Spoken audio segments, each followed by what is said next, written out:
물품 대금의 정확한 소멸시효는 몇 년일까요? 그리고 소멸시효는 언제 시작되고 언제 끝이 나는 걸까요? 이걸 몰라서 수천만 원, 수억 원의 돈을 전부 날려버린 채권자분들이 오늘도 연락을 주고 계십니다. 돈 받습니다. 수수료 없습니다. 지금 전화합니다. 모두 다 받습니다. 최근 건설 자재 납품 대금, 기계 부품이나 원단 납품 대금, 하물며 쌀, 채소, 과일 등의 물건을 납품하고도 거래처에서 돈을 못 받고 있다는 상담이 대폭적으로 증가하고 있습니다. 급격히 안 좋아지고 있는 산업 여건상 물품 대금의 미지급률은 역대 최고치를 돌파하고 있죠. 그런데 상담을 해보면 정말 많은 채권자분들이 소멸시효를 놓쳐서 돈을 받을 권리 자체가 없어졌다는 것입니다. 아니 우선 돈을 받을 수 있는 권리가 있어야 뭐라도 해보겠죠. 그런데 물품 대금의 소멸시효는 일반 대금과 같은 10년이 아니라 아주 짧다는 겁니다. 자, 그렇다면 첫 번째로 돈을 받기 위해서 가장 중요한 물품 대금의 소멸시효부터 정확하게 알아봐야겠죠. 지금 화면에 보이는 상법을 보면 5년으로 되어 있고 또 민법을 보면 3년으로 되어 있습니다. 아니, 어떤 것이 맞는 것일까요? 추심을 본업으로 하는 추심 직원분들 중에서도 이걸 헷갈려 하시는 분들이 생각보다 많다는 겁니다. 그리고 예를 들어 물품 대금의 소멸시효가 3년이라고 했을 때 누군가가 그럼 왜 3년이에요? 하고 물어보면 법률적으로 정확하게 대답을 하지 못하는 경우가 있다는 거죠. 돈을 받는 추심에서 가장 중요한 부분 중 하나가 채무자를 만났을 때 정확하게 법률적인 근거를 바탕으로 논리적으로 설득을 할 줄 알아야 한다는 것입니다. 그런데도 불구하고 채무자가 소멸시효 등을 물어보는데 아니 그냥 대충 그렇다면 그런 줄 아세요 하면서 윽박 지르면 어떻게 될까요? 당연히 말다툼이 일어나기도 하고 또 채무자가 대화를 차단해버려서 돈을 받기가 더욱더 힘들어진다는 것입니다.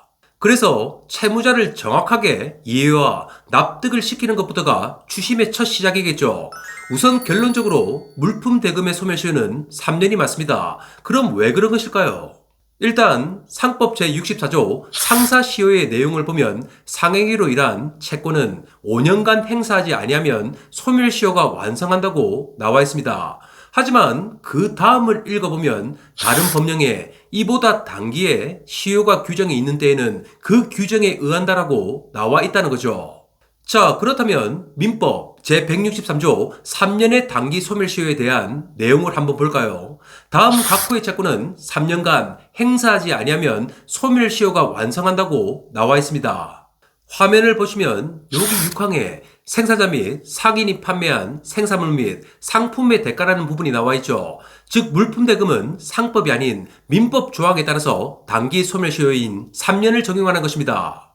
이제 누가 물어보면 민법에 더 빠른 시효가 있기 때문에 3년이야 하면서 정확하게 말씀을 해주실 수가 있겠죠. 그럼 두 번째, 물품 대금 소멸시효의 기산일은 언제부터일까요? 기산일은 어떤 날을 계산할 때 첫날로 잡는 날입니다. 우선 물품을 납품했을 때 상대방이 언제까지 돈을 주겠다고 약속한 경우라고 해보겠습니다. 자, 한번 예를 들어 보겠습니다. 2025년 1월 1일 물건을 납품하고 대금의 결제는 납품 후 1개월 내 지급이라고 했다면 2025년 2월 1일까지가 지급 기한이겠죠. 그렇다면 그 다음날 즉 2월 2일부터 시효가 계산되는 것입니다. 그럼 반대로 서로 대금 결제에 대해서 정확한 약정을 하지 않은 경우는 어떻게 될까요? 만약 대금 지급기일을 따로 정하지 않았다면 물품 공급일로부터 소멸시효가 진행됩니다. 민법 166조 소멸시효의 기산점이라는 내용을 보면 소멸시효는 권리를 행사할 수 있는 때로부터 진행이 된다고 나와 있죠. 물건을 정상적으로 납품을 했으면 당연히 그 대금을 즉시 지급해야 될 것이고 채권자분이 돈을 달라고 청구할 수 있는 그 시점부터 소멸시효가 진행이 되는 것입니다. 참고로 장사와 사업을 하시는 채권자분들 중에서 거래처와 서로 특별한 약정을 하지 않고 물건을 납품하면 돈을 주겠지 하면서 거래를 하는 경우가 상당히 많죠. 하지만 향후 소송 등의 법적 분쟁 시에 수많은 다툼이 발생하기도 한다는 겁니다. 그래서 거래를 하실 때는 필히 물품 공급 계약서를 작성해서 정상적이고 또 안전하게 거래를 하는 것이 가장 좋겠죠. 자, 그럼 물품 공급 계약서 양식을 화면으로 보여드리겠습니다. 물품 공급 계약서에는 납품하는 물건의 품명, 그리고 종류와 수량, 또 납품 시기와 장소, 추가로 공급자와 수요자의 책임과 의무 사항에 대해서도 상세하게 기재를 하면 많은 분쟁이 사라지겠죠. 그리고 정말 중요한 것이 당사자들의 인적사항을 적고 서명과 날인까지 완벽하게 하십시오. 특히 상대방이 개인 사업자라면 대표자 개인의 주민등록번호를 꼭 기재를 해야 향후 청구를 하고 또 추심을 할 때도 큰 지장이 없을 것입니다. 세 번째는 소멸시효를 연장하는 방법에 대해서 알아보겠습니다. 위에서 본 바와 같이 물품 대금의 소멸시효는 3년으로 짧고 또 순식간에 그 기간이 지나가 버리기도 하죠. 하지만 미수금 중 일부라도 변제를 받으면 다시 새로운 소멸시효가 진행이 됩니다. 예를 들어 소멸시효 3년이 지나가기 전에 단돈 10,000원이라도 채무자한테 변제를 받게 되면 그때부터 새로운 소멸시효 3년이 생겨난다는 거죠. 또는 채무자에게 지불각서나 공증을 받는 경우도 있습니다. 그럼 지불각서나 공증에 나와 있는 지급기일로부터 3년의 소멸시효가 다시 계산되겠죠. 그런데 여기서 정말 중요한 것이 있습니다. 물품 대금으로 공증을 받는 경우 소멸시효가 다시 10년으로 늘어난다고 생각을 하는 분들이 아주 많다는 거죠. 하지만 절대 아닙니다. 그냥 3년입니다. 공증은 확정 판결처럼 기판력이 없어서 채권 원인 관계에 따른 소멸시효가 진행이 되는 것입니다. 만약 소멸시효를 10년으로 연장을 하고 싶다면 별도로 법원의 소송이나 지급명령 등을 진행해서 확정이 된다면 그때부터 새로운 소멸시효 10년을 얻을 수가 있습니다. 네 번째, 지급명령은 함부로 진행을 하면 안 된다는 겁니다. 우선 채무자가 법인이고 또 영업을 하고 있는 경우라면 지급명령 절차를 진행하셔도 아무런 상관이 없겠죠. 그런데 채무자가 개인 사업자인 경우에 상대방의 정확한 주민등록번호를 모르는 상태에서 지급명령 신청을 하는 분들이 있죠. 하지만 절대 그렇게 하시면 안 된다는 겁니다.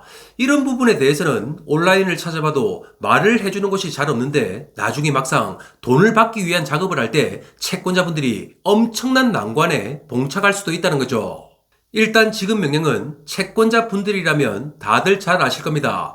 소송에 비해 비용도 저렴하고 또 법정에 나갈 일도 없죠. 또한 채무자 사업장에 문이 열려 있으면 송달도 잘 되기 때문에 신속하고 또 저렴하게 집행 권한을 얻을 수가 있을 것입니다.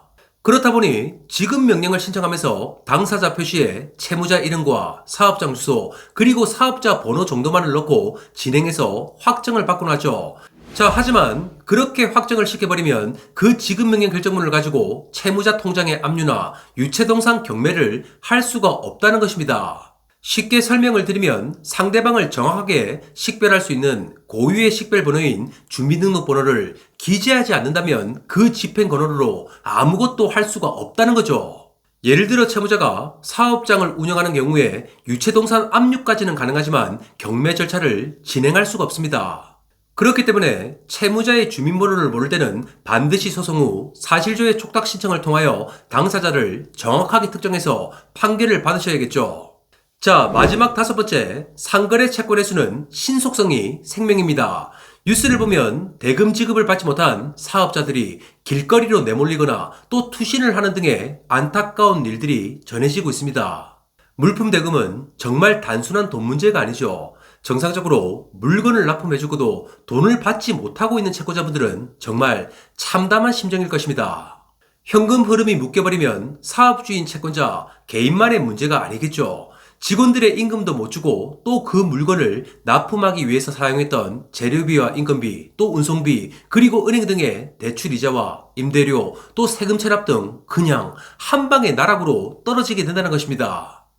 그렇다 보니 물품 대금 결제를 못 받는 일이 발생을 하면 정말 수십 수백 명의 인생이 하루아침에 바뀌게 될 수도 있다는 거죠. 하지만 그럴 때일수록 정신을 차리고 꼭 확인을 해야 될 것이 소멸시효입니다. 상거래 채권은 거래처가 이런저런 핑계를 대면서 약속을 미루는 경우 그냥 믿고 세워라 내워라 하면서 기다려주는 성질의 채권이 아니라는 겁니다. 예를 들어 거래처에서 결제를 해주지 못하고 있다는 것은 그만큼 자금난이 심각한 상황이라는 거죠. 또한 현재 수많은 채무가 있을 수도 있고 또 그 결과 사업주가 영업활동을 접고 잠적할 수도 있다는 것입니다. 그만큼 물품대금, 공사대금 등 상거래 채권의 추심의 골든타임은 정말 짧습니다. 제가 오랜 경험으로 판단을 했을 때 회수의 골든타임은 단 2~3개월이고 그 기간 내 회수를 못하면 그냥 끝나는 것입니다.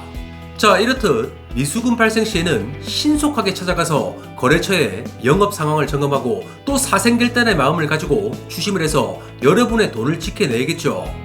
만약 여러가지 이유로 그게 힘든 상황이라면 저희 돈도에 추심을 의뢰하시는 것도 하나의 선택지가 될 수가 있을 것입니다.